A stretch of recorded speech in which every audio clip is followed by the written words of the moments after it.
Ebony. So what brought you to Des Moines? What brought me to Des Moines? Actually, I was born and raised here. For a time, my family lived in Omaha, Nebraska. And for a time, I lived in San Diego, California. But I'm pretty much born and raised here in Des Moines. Have you found any of those places different, like with race, like being accepted there more than here? Omaha was very accepting. That was back in the mid-70s. I found in Omaha it was a little bit easier to communicate with people of different color, you know. Even African Americans, a little bit, there was an easier communication process in Omaha. And I don't know if that had something to do with the city being bigger than Des Moines, but there it was easy. San Diego, very diverse, and I thought it was a very easy thing to communicate there with all races. So, Do you remember your first job as a teen? my first job as a teenager, believe it or not, I pumped gas at a gas station. So I attended a gas station at age 14. That's my very first job. What do you like most about being African American?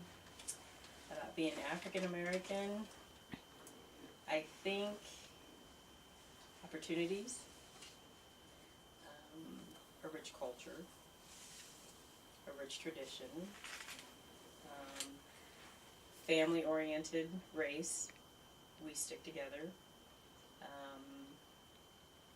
Our love for, I think, just for each other, and our compassion that we have for each other as a family, I think is what I enjoy most. And we're a strong race, I think. We have much adversity, but we tend to build the strength as we go along. In other words, that adversity makes us a stronger people, and that's what I love about it. Okay. What is your profession right now?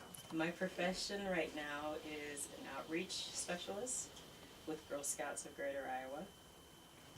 And I love it because it puts me in the community and it allows me to give back to the community, which I may have utilized or had some part of when I was younger, so it allows me to give back as an older adult. Has being African American provided any challenges during the course of your career? Yes, I believe it has. I tend to think or feel that there might be some sort of, it's harder to access maybe the jobs that are maybe upper level management, and I think our skin color has a lot to do with it, especially when you know that you're educated and you know that you have the experience and the background to do it. There just seems to be what I like to say, a glass ceiling. You can see it, you're going to get so far, but being who we are, it tends to, it's harder to get there, and you have to work. You know, the old saying used to be 110%, 150. You have to be willing to work really hard and just keep pushing and reasserting yourself and doing what you have to do. It happens, but to get past that color barrier for the higher level positions, you just have to keep pushing and keep reasserting yourself, keep believing, and showing them what you can do. So, do you face any challenges like daily in your work area because of your race?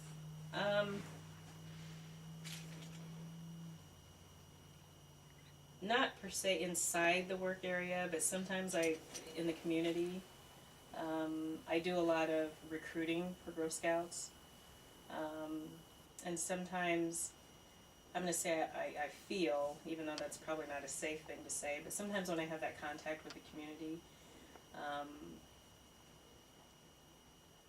I just feel like I have to work harder at it once that they realize what I am. Maybe I've talked to them on the phone and they didn't realize, but once they see me in person, kind of like a guard goes up. So I just have to work extra hard and try to break that ice and get through it.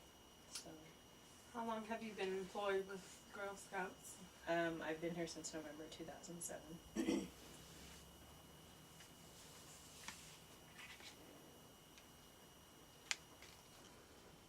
Like, what is some advice you would give a young African American woman about being employed in like Iowa? Being employed in Iowa. Mm-hmm. My first advice would be, it is very, very important to get your education. And with that, it's very important to know exactly what it is that you want to do. And that's where you have to remain focused. You get the education, you focus in on what it is that you want to do, and you make that your drive for your employment. But you gotta really focus on what it is that you believe that you're good at doing or that you want to do. And it just makes it a lot easier. So, education and focus would be probably, I think would be the most important. So. Is this where you see yourself in the same field the rest of your life?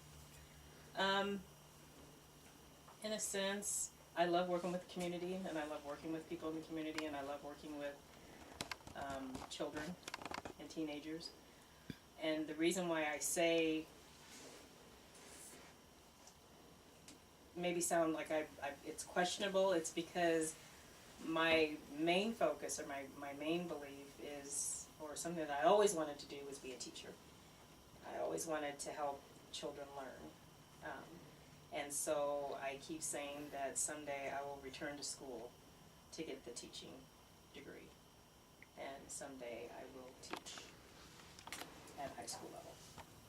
So. Well, that's all the questions I have for you. Okay. Okay. I'm good.